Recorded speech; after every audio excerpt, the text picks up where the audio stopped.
அடோப்ஸ் Photoshop 7 use பண்ணி எப்படி photo edit பண்ணுறதுன்னு நான் உங்களுக்கு சொல்லிடுறேன். இந்த ஃபோட்டோஷாப் 7 ஆல்ரெடி நான் என்ன சொல்லியிருக்கேன்னா ஓப்பனில் வச்சுருக்கிறேன்.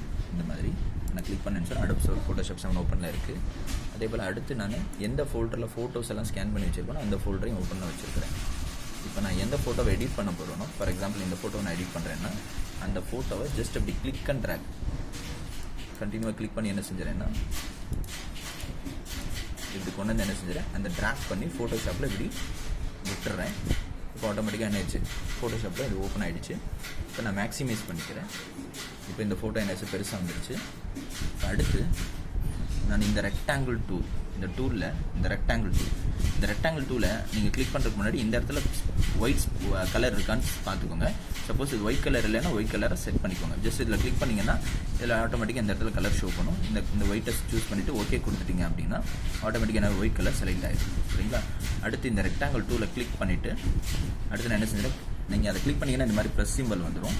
ஸோ அந்த ப்ளஸ் சிம்பிள் வச்சுட்டு என்ன செஞ்சிடும், அப்படியே கண்டினியூ அப்படி கிளிக் அண்ட் ட்ராக் பண்ணுறேன். இப்போ என்ன ஆச்சு, இந்த இடத்துல ஃபோட்டோ கீழே ஒயிட் ஸ்பேஸ் வந்துடுச்சு. அடுத்து நான் டெக்ஸ்ட் டூலை செலக்ட் பண்ணுறேன். இப்படி கிளிக் பண்ணிங்கன்னா ஆட்டோமேட்டிக்காக டெக்ஸ்ட் டூல் செலக்ட் ஆகிடும். இந்த இடத்துல இந்த மாதிரி கர்சர் வந்துடும். இந்த கர்சர் வரும்போது முதல்ல நீங்கள் பார்க்க வேண்டியது இங்கே மேலே என்ன கலர் இருக்குன்னு பாருங்கள். இந்த டெக்ஸ்டுடைய கலர், இப்போ உதாரணத்துக்கு பிளாக் கலரில் ஃபாண்ட் வேணும் அப்படின்னா இதை கிளிக் பண்ணி நீங்கள் இந்த இடத்துல பிளாக் கலரை செலக்ட் பண்ணிவிட்டு இதில் ஓகே கொடுத்துருங்க. இப்போ ஃபாண்ட்டுடைய கலர் பிளாக் ஆயிரும். இப்போ அதுக்கு பின்னாடி இங்கே நீங்கள் கிளிக் பண்ணிவிட்டு அந்த கேண்டிடேட்டுடைய நேம் இப்படி என்ன செஞ்சுக்கோங்க, டைப் பண்ணிடுங்க.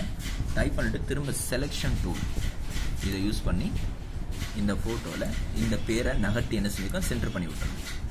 திரும்ப அதே போல் மறுபடியும் டெக்ஸ்ட் டூலை கிளிக் பண்ணிவிட்டு இப்போ டேட் ஆஃப் பர்த்துக்காக இந்த இடத்துல கிளிக் பண்ணுங்கள். ஸோ டேட் ஆஃப் பர்த் இந்த மாதிரி என்ன செஞ்சுட்டேன், டேட் ஆஃப் பர்த் நான் டைப் பண்ணி ஃபார் எக்ஸாம்பிள் நான் டைப் பண்ணியிருக்கிறேன்.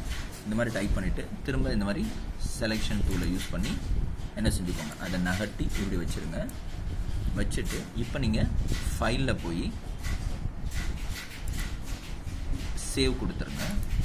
சேவ் கொடுக்கும்போது இப்போ கீழே பார்த்தீங்கன்னு சொன்னால் ஃபோட்டோஷாப் வீடியோவாக அது சேவ் ஆகும். நீங்கள் என்ன செய்யணுன்னா அந்த பிக்சரை ஜேபிஜியை செலக்ட் பண்ணுங்கள். செலக்ட் பண்ணிங்கன்னு சொன்னால் ஆட்டோமேட்டிக்காக நான் கொடுத்த பேருக்கு காப்பின்னு சொல்லி காட்டும். சரிங்களா? இதை அப்படியே என்ன செஞ்சுருங்க, சேவ் கொடுத்துருங்க. கொடுத்துட்டிங்கன்னா இப்போ இது என்ன ரெசல்யூஷனோட லார்ஜர் ஃபைலாவா ஸ்மால் ஃபைலாக சேவ் ஆகுமான்னு கேட்குது. நான் இந்த இடத்துல இப்படி இங்கே கொடுத்தனா லோ ஃபைலாக சேவ் ஆகும், இங்கே கொடுத்தனா அதிகபட்சமான மேக்ஸிமம் ஃபைலாக சேவ் ஆகும். நான் லோவே கொடுத்துட்றேன். ஸோ ஏன்னா எங்கள் கேபி ஸ்பேஸ் நமக்கு கம்மியாக தான் வேணும். அதனால் இப்படி கொடுத்துட்டு ஓகே கொடுத்துட்டிங்கன்னா ஆட்டோமேட்டிக் இப்போ போய் அந்த நீங்கள் ஃபோட்டோ இருக்கக்கூடிய அந்த ஃபோல்டரை ஓப்பன் பண்ணி பாருங்கள். அந்த ஏற்கனவே இருந்த ஃபோட்டோவுக்கு பக்கத்துலேயே வந்து பார்த்தீங்கன்னா இப்போ நம்ம ஒர்க் பண்ண ஃபோட்டோ வந்திருக்கும். நீங்கள் ஜஸ்ட் கிளிக் பண்ணிட்டு கீழே கேபி பார்த்தீங்கன்னாலே ஆட்டோமேட்டிக்காக என்ன இருக்கும், இப்போ 33 KB தான். 50 KBக்குள்ளே நமக்கு இருக்கணும், ஆட்டோமேட்டிக்காக கேபிக்குள்ளே தான் இருக்கும்.